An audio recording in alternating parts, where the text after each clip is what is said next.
back to another episode of YouthLine TV show. My name is Jesus with my guest. Hi, I'm Eli. And today we're going to be talking about a very interesting topic, not like a topic that we've really discussed before on the show before. It's about instant noodles or instant ramen, really. I'm pretty sure everybody has heard about ramen and instant noodles before because, it's a really well-known, cheap food to get at like your local corner store. And I'm pretty sure anybody who's a student, either high school or college, has, eaten this food before, like maybe even made it their own. But today we're going to be talking about more specifically, we're going to be talking about first the history of instant noodles because it's kind of important to find out where instant noodles originally came from, because before it wasn't a food. It wasn't created to feed sleep-deprived, study-driven high school and college students, but it was rather it was an invention to solve a really serious problem in Japan. And so first we're going to be talking about the history. After World War II, there was a huge hunger crisis in Japan, and because of that, people were trying to find a solution in which they could make faster, easier to make foods. And one of the people that came up with a way to do this was Momofuku Ando, who decided to, find an easy, stable way to create a self-stable and easy to prepare pack of noodles. Yeah. And so Momofuku Ando decided to buy noodle making equipment, and he started, working out the problem in the shed of his backyard.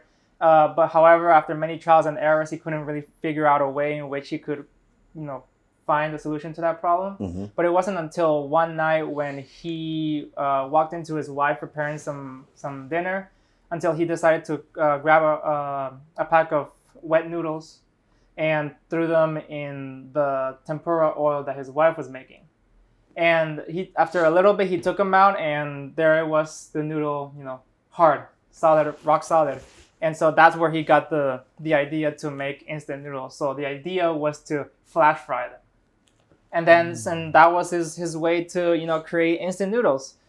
All you had to do, so that way the only thing that you had to do, like how many people prepare instant noodles nowadays, is just to add boiling water and add a bit of broth, and there you go, you have instant noodles. With this new recipe, Ando became packaging his noodles in like plastic pouches, kind of like the ones that we see today in Top Ramen.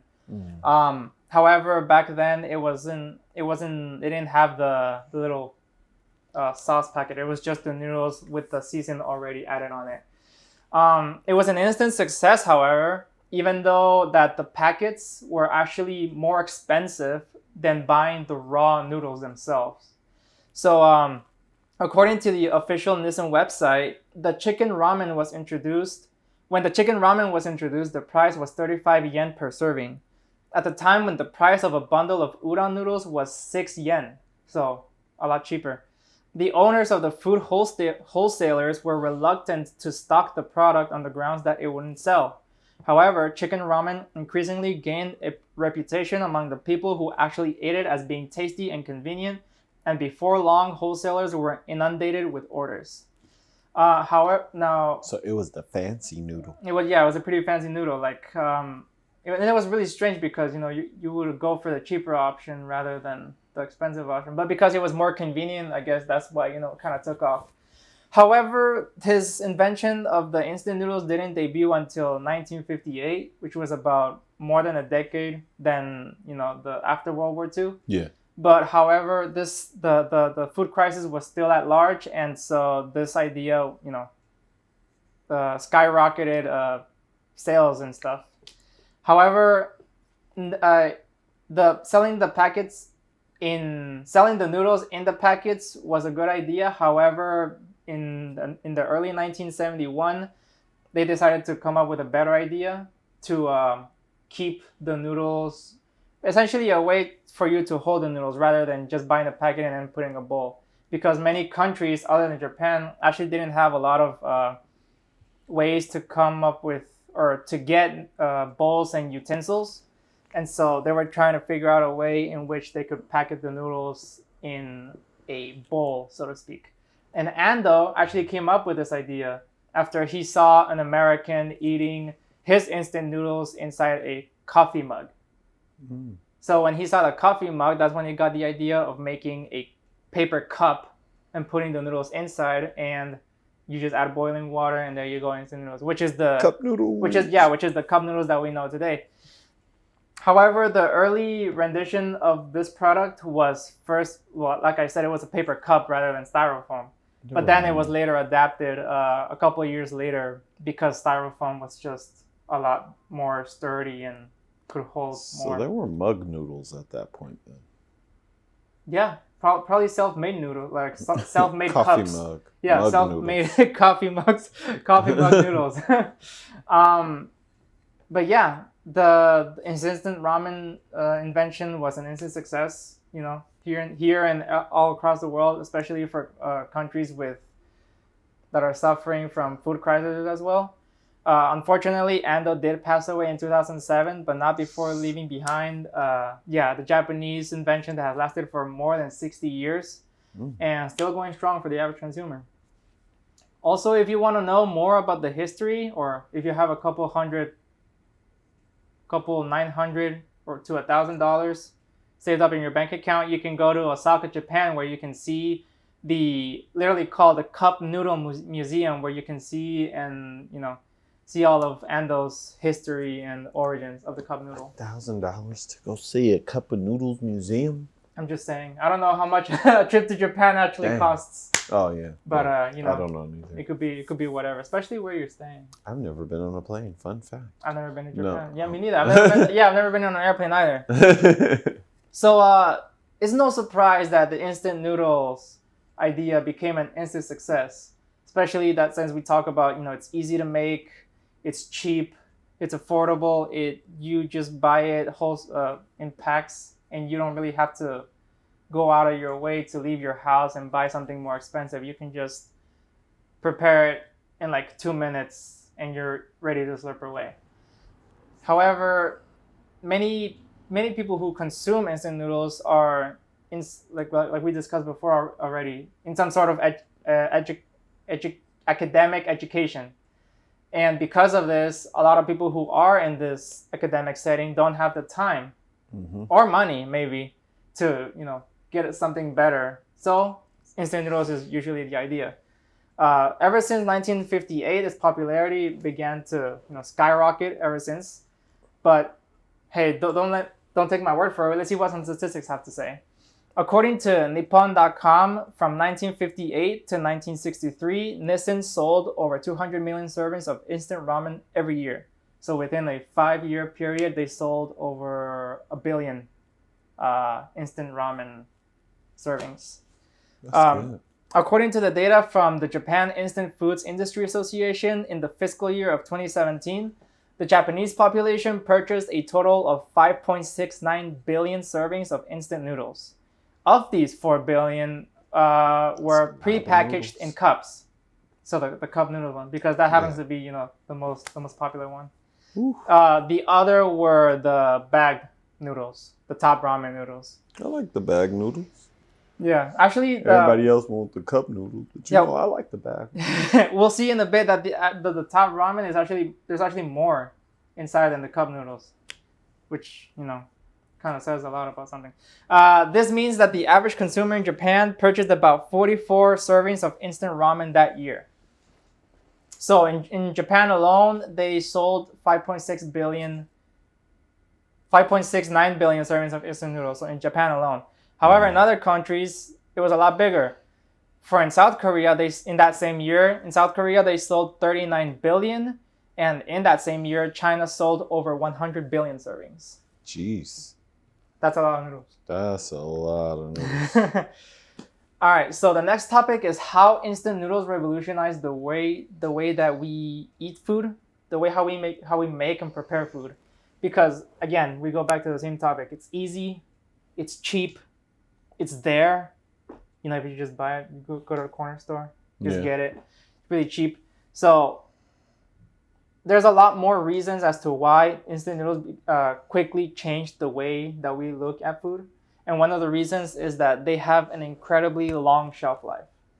Actually, instant noodles have a longer shelf life than frozen noodles, which is kind of strange. Yeah, frozen noodles are actually, they last less than your cup noodles, which means that you can store instant noodles for a later time. They got more moisture, so it makes sense. Mm-hmm. You know. So it just means that you can, store noodles for a longer period of time, and maybe stockpiling some for emergencies, like an emergency bunker. Which reminds me, during the COVID pandemic, when the whole toilet paper crisis happened, nobody was stockpiling cup noodles, huh? No, they were mainly stockpiling hand sanitizers, Lysols, sanitizing wipes, and like tissue and napkins. Yeah, I guess For some odd stockpiling. reason. I guess stockpiling cup noodles is just a norm. Yeah. That's kind of a normal thing that everybody noodles, does. No body wash. Like, yeah. Mm-hmm. They should have put noodles up there, though, for sure. Yeah, they definitely should have. Dried grains, like, because I'm imagining also because the noodles are dehydrated and dried out. So dried grains actually last a lot longer than anything that has moisture in it, because that moisture could turn into bacteria or mold and stuff. So that's pretty dope. Yeah. Also, we go back to the same topic again. They're easy. They're quick to make. It is more convenient for people who are in a rush. You can just go to your cabinet, get one, boil some water, put it in there, and you're ready to deliver away. You just want to settle with something that's easy, convenient, especially nowadays when everybody's just doesn't have the time to go out and get something to eat. You can just go to your kitchen and just make something really quick. Mm-hmm. There's a lot of room for doing it yourself, do-it-yourself recipes, So like... For making instant ramen? Like for making it dried out on your own? No. I mean, like you buy the instant ramen, and then once you prepare it, then you can do whatever it is that you want to do. Like, for example, the top ramen packets, if anybody has bought one, it comes in with a little sauce packet. Mm-hmm. You don't necessarily have to put in the sauce packet. You can just boil the noodles are ready, and then you can add whatever the heck you want, because I know there's a bunch of people who put weird crap on it. Like I have a cousin who once the noodles are prepared, it takes out the entire soup and puts in like 1 or 2 spoonfuls of mayonnaise, and then they swivel that in, and then they eat it like that. So it's kind of each their own. Yeah, so it's kind of weird. I know some people like to put an egg on it or 2 eggs on it, which is really good. Soy sauce, hot sauce, and an egg on mine just the other night. So yeah. Yeah, so there's a lot of room for, kind of your creativity, adding your own seasoning, adding your own flavor to it. If you have any ways that you prepare instant noodles that none of us, very unique way, put it down in the comments below or let us know on our website. Also, Nissin provides a variety of flavors themselves, because we already heard before that chicken was the original flavor, right? Mm-hmm. However, now as years became more popular and they tried new recipes, you can actually buy cup noodles with flavors already added on them. So for the cup noodles alone, there are chicken, beef, shrimp, hot and spicy shrimp, spicy lime shrimp, spicy chili chicken, and hearty chicken. Those are for the cup noodles alone. So there's a lot of flavors for you to try. There are also flavors for top ramen, the little ones in the packet. Some of them also have vegetarian options. So for the top ramen's flavors, there's chicken, beef, shrimp, hot and spicy beef. And for the vegetarian options, there's soy sauce and chili. So, not only is there a variety of, flavors and spices, but also they also accommodate to people with a certain, diet. And they got competition out there too. They actually got competition. Yeah, so adding more flavors, you gotta add more flavors in order to, kind of compete with everybody else. And the last kind of anticlimactic point is they just taste good. I mean, especially man, yeah, I don't think so. I mean, they taste okay for the price, you know, for something, Yeah. for something that tastes or something that costs fairly inexpensive, you would assume that it would taste kind of weird, but for the price, you kind of get somewhat satisfied with it. Yeah. I mean, Especially, I'd like to think that most people have eaten ramen, mm-hmm. So I think we can safely assume that a huge majority of us find them tasty. Mm-hmm. Yeah. So again, you can just add whatever if you don't like the stock flavor. You can always just add whatever flavor that you want. Chop some green onions in there. Yeah. So it's no surprise that instant noodles became an instant success. Haha, pun intended. But now we gotta talk about the health risks. Really, the purpose of this episode, the health risks of eating instant noodles. Now, they're not entirely healthy. I'm pretty sure if somebody has you people have heard this before. They're not entirely healthy. Watch that blood pressure. They contain a lot of preservatives. Number one, which is the reason why they have a long shelf life. Mm-hmm. Although the calorie count is fairly low, around 300 calories. That's not really a lot. But that sodium? Yeah, so we're gonna get to that in a bit. And the ingredients are a bit unhealthy. So let's take an example from the chicken flavored cup noodles, the basic chicken flavored cup noodles, not the bag ones.